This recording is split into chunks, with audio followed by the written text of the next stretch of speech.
Answer নং 5 অর্থাৎ class 9, 10 এবং এসএসসি ইংরেজি প্রথম পত্রের অ্যান্সার নং 5-এ সাধারণত থাকে সারাংশ লেখা বা রাইট আ সামারি।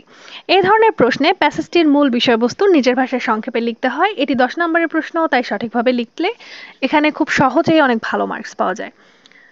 প্রথমেই এটাকে সঠিকভাবে লেখার জন্য ভালো মার্কস পাওয়ার জন্য তোমাদের যা যা করা উচিত সেটা নিয়ে আলোচনা করব। তোমাদের যেটা করতে হবে, প্যাসেজের মূল বিষয়বস্তু বুঝতে হবে, প্যাসেজটি পড়ে এবং মূল বিষয়বস্তুটা খুঁজে বের করতে হবে। এখানে প্যাসেজটি অ্যান্ড্রু জন ইয়ং এর জীবন, তার শিক্ষা, কবিতা, প্রকাশ এবং পুরস্কার নিয়ে আলোচনা করেছে। তোমাকে ফাইন্ড আউট করতে হবে তোমার কাছে যে প্যাসেজটা রয়েছে সেটাতে কি নিয়ে আলোচনা করা হয়েছে এবং তোমাকে নোটিস করতে হবে সেটা কোন সিস্টেমে সাজানো আছে। কারণ তুমি যদি মূল বিষয়টি না বুঝতে পারো তাহলে সারাংশ সঠিক হবে না বা সামারি সঠিক হবে না। গুরুত্বপূর্ণ তথ্যগুলো তোমাকে চিহ্নিত করতে হবে। প্যাসেজ থেকে গুরুত্বপূর্ণ তথ্য বের করো, যেমন অ্যান্ড্রু জন ইয়ং 1885 সালে জন্মগ্রহণ করেন এবং শিক্ষক হিসেবেও কাজ করেন। 1910 সালে তার প্রকৃতি কবিতা প্রকাশিত হয়। তিনি 1933 এবং 1947 সালে বিভিন্ন কবিতার বই প্রকাশ করেন। 1952 সালে তিনি কুইন্স মেডেল পান এবং 1971 সালে তার মৃত্যু হয়। সারাংশে শুধুমাত্র গুরুত্বপূর্ণ তথ্য লিখতে হবে। এরপরে চেষ্টা করবে তোমাদের নিজের ভাষায় লেখা প্যাসেজের বাক্য সরাসরি কপি করবে না, নিজের ভাষায় সহজভাবে উত্তর লিখবে। যেমন হি ওয়াজ বর্ন ইন 1885 এর পরিবর্তে লিখতে পারো অ্যান্ড্রু জন ইয়ং 1885 সালে জন্মগ্রহণ করেন। অর্থাৎ লাইনটাকে তোমার একটু ডিফারেন্ট ভাবে সাজাতে হবে। সরাসরি প্যাসেজ তুলে দেওয়া থেকে বিরত থাকবে, কারণ এতে তুমি নাম্বার পাবেই না, বরং নাম্বার কাটবে। ঠিক আছে, ভালো মার্কস পাওয়ার আশা নাই যদি তুমি হুবহু প্যাসেজ তুলে দিয়ে থাকো।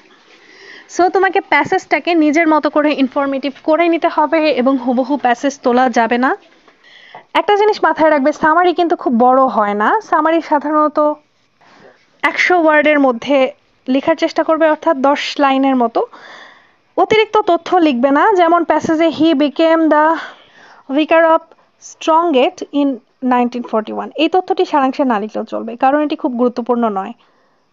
সারাংশ সংক্ষিপ্ত করতে হলে পরীক্ষকের বুঝতে সুবিধা হবে এবং তিনি ভালো মার্কস দিবেন যদি এটাকে সংক্ষিপ্ত করো। তো সো হুবহু প্যাসেজ তুলবে না, বরং নিজের মতো করে সাজিয়ে লিখবে। হুবহু সেম লাইন তোলার কোনো মানেই হয় না, একটু ডিফারেন্টভাবে লিখবে। এবং সারাংশ লেখার সময় ব্যাকরণ অর্থাৎ গ্রামাটিক্যাল এরর এবং স্পেলিং মিস্টেকস করা যাবে না।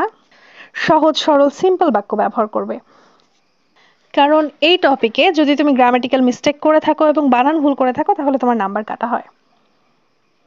শেষ কথা, তোমাকে প্যাসেজটা ভালোভাবে পড়তে হবে এবং সামারির জন্য গুরুত্বপূর্ণ তথ্য নিজের ভাষায় সংক্ষেপে লিখতে হবে। নিয়মিত প্র্যাকটিস করলে এই ধরনের প্রশ্নে পুরো নাম্বার পাওয়া সম্ভব।